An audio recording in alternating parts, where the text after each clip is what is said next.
السلام علیکم. محمد رضا صدیق اپنے پروگرام میس ویوز کے ساتھ حاضر ہے. خدمت ہے 30 اکتوبر 2024 اور بدھ کا دن ہے. اور مولانا فضل الرحمان کا یہ کہنا کہ اگر ہم ووٹ نہ دیتے تو اصل ڈرافٹ سے بھی گندا ڈرافٹ آتا اور وہ منظور ہو جاتا. تمہاری ایک ماہ کی محنت کا کیا فائدہ. مولانا فضل الرحمان صاحب کی ان کی ویسے تو ماشاء اللہ بڑے زیرک انسان ہیں, سیاست کو بہت اچھا سمجھتے ہیں. مولانا صاحب یہ حال نہیں ہوتا تھا, آپ کو بھی بیوقوف بنایا گیا. یعنی ربا کے کیس میں آپ پاس جواب کوئی نہیں, آپ عوام کو فیس نہیں کر سکتے. آ جاتا ڈرافٹ سے گندا, کم از کم آپ کا رائٹ تو نہ ہوتا نا. کیا آپ نے کیا ایسا تیر مار لیا آپ نے تو کچھ نہیں کیا. وہ جو چاہتے تھے انہوں نے مکمل, انہوں نے پارٹس میں کر لیا. 26 کے بعد 27ویں ترمیم کی طرف جانا ہے. چلیں اس بات کے بعد جو مین ہے درخواست جو ہے 26ویں آئینی ترمیم پر وہ غیر معینہ مدت کے لیے ملتوی ہو گئی ہے. میری طرف سے درخواست ابھی تیار ہے, almost on the final stage ہے. اور بہت سے اہم ایشو اٹھائیں, عدلیہ کی آزادی, trichotomy of powers, basic structure, doctrine of basic structure, ان سب پہ گفتگو میں کروں گا. اور عمران خان کی بہنوں عمر ایوب وغیرہ عدالت میں پیش نہ ہونے کا فیصلہ. 352 ملزمان کی ضمانتیں جو ہے نا سپریم کورٹ میں زیر التوا. ویب سائٹ چلیں سپریم کورٹ نے حقائق بتانا شروع کر دی ہے. جسٹس اطہر ملان نے ایک بڑا زبردست خوبصورت نوٹ جاری کیا ہے فیصلے میں, اور میں اسی طرح زبان پڑھنا چاہوں گا جیسے انہوں نے لکھی ہے تاکہ کلیئر ہو جائے.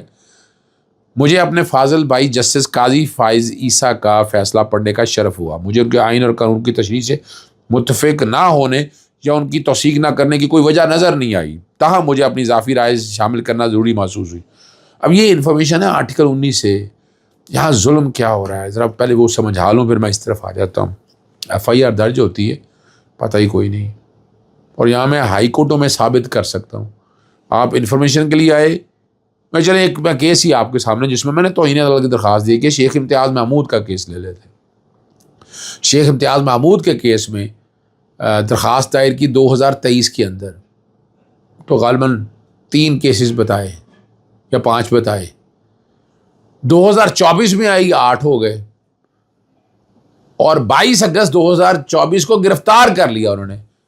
وہ پتہ لگا کہ وہ تتمہ بیان, اور تتمہ بیان بھی جو ہے نا وہ 2023 کا ہے. یعنی کیا مذاق ہے, یعنی کیا, یعنی اس لیے یعنی یہ بھی ایک عجیب سا ایک نظام بنایا ہوا ہے جس میں کچھ میں تو آ جاتا, کچھ میں چھپا کے رکھ لیں. کبھی تتمہ کا سپلیمنٹری اسٹیٹمنٹ کی حیثیت کے اوپر آپ کو پتہ لارجر بینچ بنا میرے ہی پوائنٹ کے اوپر. میں حالانکہ فوجداری کا وکیل ہوں, میں نہیں کرتا ٹرائل, لیکن اٹس بیسیکلی ایڈمنسٹریٹو لا. تو یہ ایک مذاق ہے. FIR کی کاپی آنی ہے, دینی ہی نہیں کاپی. بھائی کیوں بھائی, میں درخواست دے کے کیوں جاؤں بھائی. اور پھر ایک جج صاحب ہمارے ہائی کورٹ کے, انہوں نے کہا کہ نہیں بھی اس کے لیے انفارمیشن کمیشن ہے, تو کیا وہاں دھکے کھائے جائیں, وہاں جا کے دھکے کھائے جائیں. بھائی آپ ہمیں, بھائی آپ کا حق ہے, آرٹیکل 19 سے کہتا ہے کہ دینا ہے آپ کو, یہ انفارمیشن دینی ہے, لیکن یہاں چھپا لیا جاتا ہے. میں نے کنٹیمپٹ کی درخواست دائر کی اور اس لیے سپلیمنٹری اسٹیٹمنٹ میں آ گیا. میں واپس لے چلتا ہوں ان کے. اب انہوں نے جو کہا ہے کوئی حکومت یا ادارہ تک رسائی بنیادی حق سے محروم نہیں کر سکتا. جسٹس اطہر من اللہ کا معلومات تک رسائی کی درخواست پر جسٹس قاضی فائز سے پہلا اضافی حکم اختلافی نوٹ جو ہے نا 1 سال بعد اردو میں جاری کیا گیا. 1 سال بعد, یاد ہونا چاہیے آپ کو اسی وقت کے. اور آرٹیکل 8 ریاست کو ایسی قانون سازی سے روکتا ہے جو بنیادی حقوق کو, یہ بیسیکلی وائڈ کہتا ہے نا. For anything which is in violation of fundamental right is void always. اور سپریم کورٹ بنیادی حقوق کے تناظر میں دیگر اداروں کے اقدامات کا عدالتی جائزہ لیتی ہے. یہ ناقابل تصور ہے کہ سپریم کورٹ شہریوں کے بنیادی حقوق چھین لے.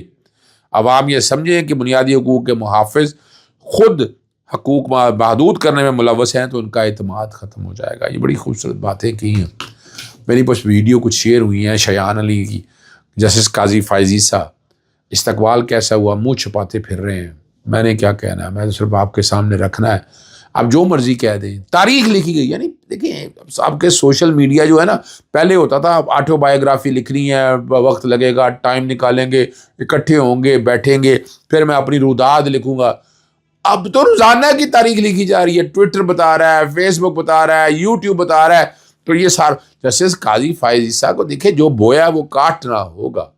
عوام کے ساتھ جتنا ظلم ہوا وہ تو آپ کو جواب دہی کرنی ہوگی. بشرا بیوی کو زہر دینے کے بارے میں اس میں بھی بات کرتے ہیں، لیکن پہلی بات میں آپ کے سامنے رکھ دیتا ہوں. پہلی بات ذرا وہ ضروری ہے کہ مخصوص نشستوں کے حوالے سے کیس کی سماعت جسٹس اسرائیل کا عمران صاحب چلے گئے تھے، ان کی جگہ یعنی بینچ سے ٹرانسفر ہوگی جسٹس جواد حسن آئے. جسٹس جواد حسن کے پاس آج لگا مخصوص نشستوں والا، تو اور اس کے اندر میں نے آج جب گفتگو شروع کی انہوں نے کہا میں سیاسی کیس سنتا نہیں، میں نے منع کر دیا ہوا ہے. وہ کافی عرصہ جو لاہور سے باہر رہے، انہوں نے کیس بہرحال ٹرانسفر کر دیا، کسی اور جج کے پاس لگانے کا کہا ہے، فائل چیف جسٹس کے پاس چلی گئی ہے.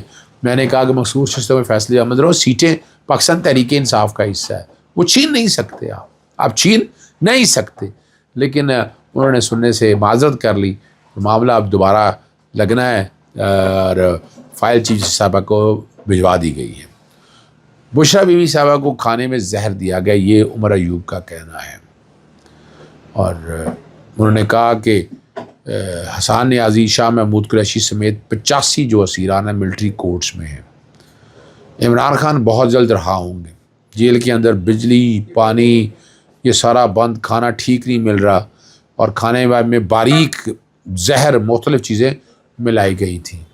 اس کی دیکھیں، میں نے آپ کو پتہ ہے کہ میں نے عمران خان صاحب اور بشرا بیوی کی جیل میں دی جانے والی سہولیات اور باقی چیزوں کے حوالے سے بڑا ایک آئینی درخواست جوڈیشل ایکٹیویزم پینل کے ساتھ دائر کی ہوئی ہے.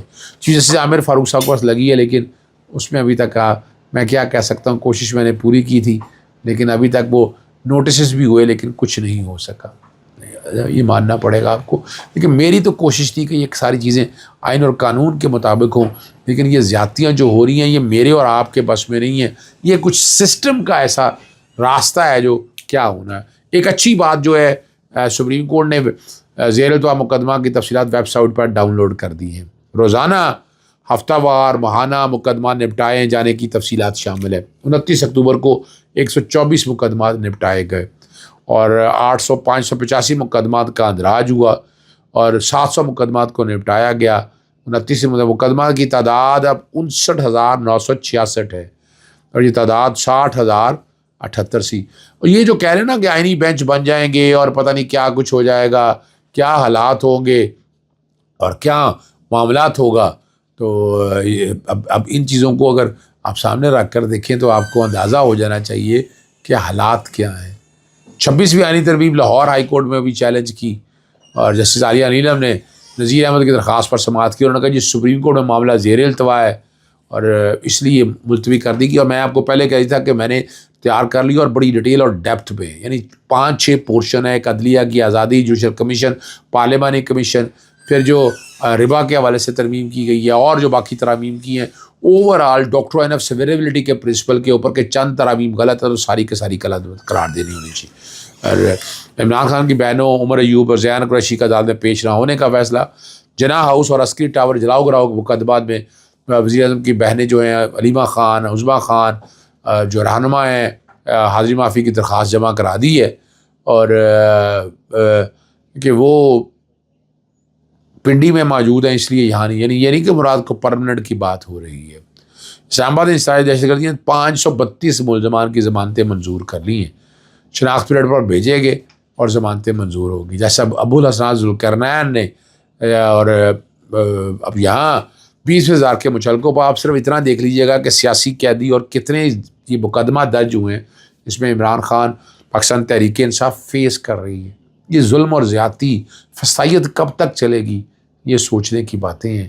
اللہ کرے کہ شاید کہ تیرے دل میں اتر جائے بات اور چیزیں آگے کی طرف جائیں. اللہ تعالیٰ اس نظام کو آسانی کی طرف لے کے جائے. ہمارا تو کام ہے دروازہ کھٹکھٹاتے رہنا. آخر میں ایک خبر میں آپ کے سامنے دے دوں. میں نے آپ کو اکتوبر کا کہا تھا کہ عمران خان صاحب بشرا بیوی صاحبہ باہر آ گئے. عمران خان آگے چلے گئے، وہ اس کی وجوہات سمجھ سکتے ہیں. میں نے آپ کو پہلے بھی کہہ دیا 15 نومبر تک عمران خان کو انشاءاللہ العزیز میں باہر آتا دیکھ رہا ہوں اور یہ مشکل ہے باہر رکھنا. اس وقت تک کیسز بھی ختم ہوں گے، مزید بریت ہوگی عمران خان کی، چیزیں آگے کی طرف جائیں گی. اجازت چاہتا ہوں. السلام علیکم، اللہ حافظ. پاکستان زندہ باد.